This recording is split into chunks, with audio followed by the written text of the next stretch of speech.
오늘의 말씀 다니엘서 2장 24절부터 35절 말씀. 하나님 아버지 은혜 감사합니다.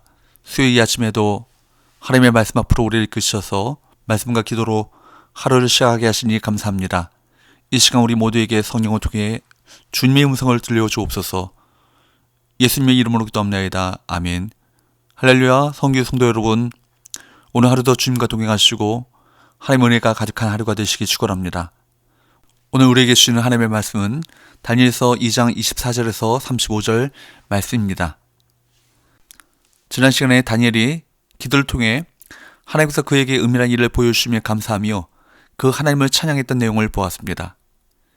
이에 다니엘은 왕의 군의대장 아력을 찾아갑니다. 24절입니다. 이에 다니엘은 왕의 바벨론 지혜자들을 죽이라 명령한 아력에게로 가서 그에게 같이 이르되 바벨론 지혜자들을 죽이지 말고 나를 왕의 앞으로 인도하라. 그리하면 내가 그 해석을 왕께 알려드리리라 하니. 다니엘은 왕의 군의대장 아력을 찾아가서 바벨론의 지혜자를 죽이지 말 것과 자신을 왕에게 인도하여 그 해석을 알릴 것이라는 사실을 전하게 하였습니다. 25절.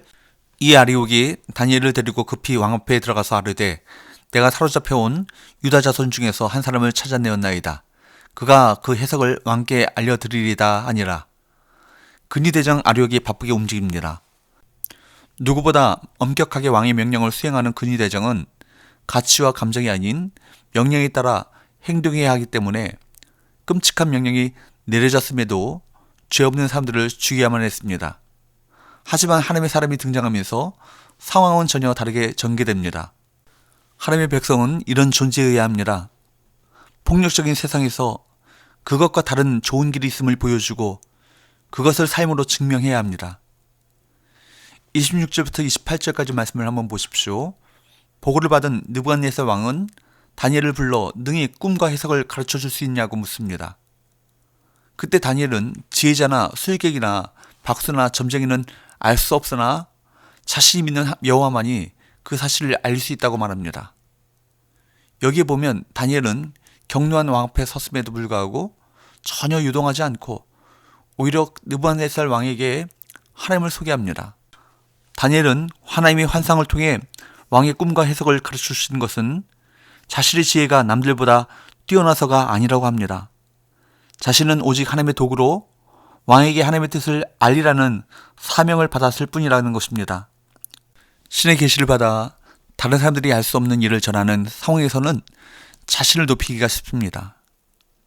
특히 많은 사람의 생명이 달려있는 절박한 상황이었기 때문에 다니엘은 그 상황을 이용해서 스스로를 높일 수도 있었습니다.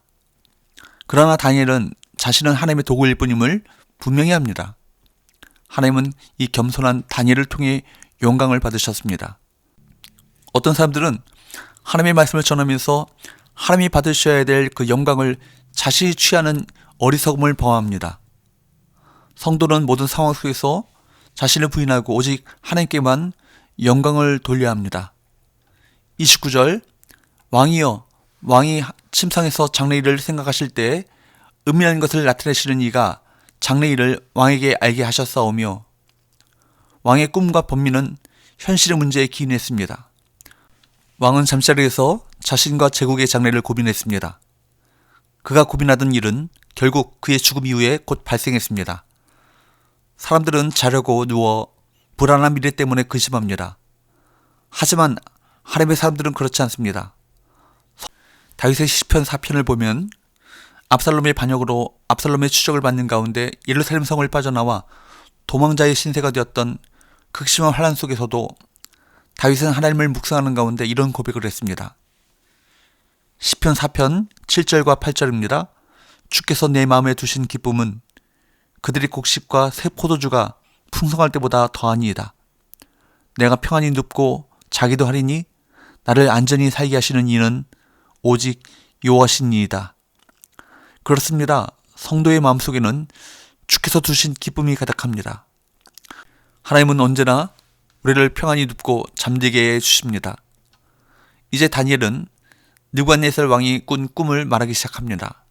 첫 번째 꿈은 31절 왕이 한 큰 신상을 보셨나이다로 시작하고 두 번째 꿈은 34절에 다시 왕이 보신즉으로 시작합니다.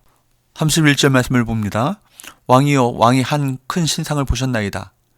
그 신상이 왕의 앞에 섰는데 크고 광채가 매우 찬란하며 그 모양이 심히 두려우니. 첫 번째 꿈에는 한 신상이 등장합니다.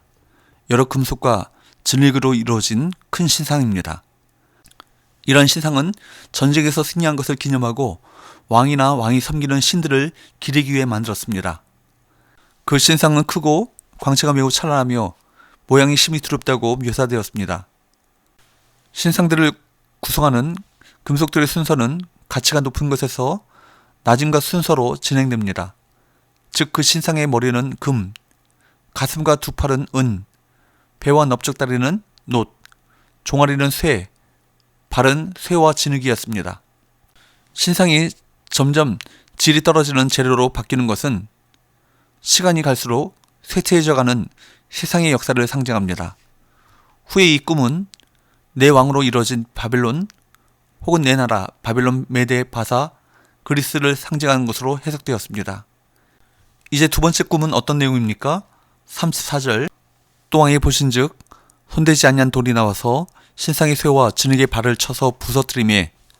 두 번째 환상은 신상이 파괴되는 과정을 보여주는데 파괴되는 방식은 손대지 아니한 돌이 등장해 쇠와 진흙으로 이루어진 발을 쳐서 신상을 무너뜨리고 그 우상을 친 돌은 태산을 이루어 온 세상에 가득하게 된다는 것입니다. 손대지 아니한 이라는 표현은 인간의 손이 아니라 전적으로 하나님의 힘으로 이루어짐을 뜻합니다. 사람이 손대지 않는 돌이 나와 거대하고 강한 신상을 때립니다. 그러자 그 신상의 모든 것이 가루가 되어 사라져버립니다. 돌이 때리기 전까지 신상은 보는 이에게 두려움을 끼치는 강력한 존재였습니다.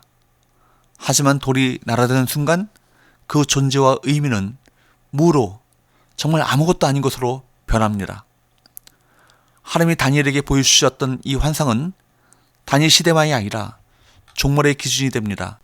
이 환상의 내용은 두 가지를 뜻합니다. 신상의 종언과 하나님 나라의 도래인 것입니다.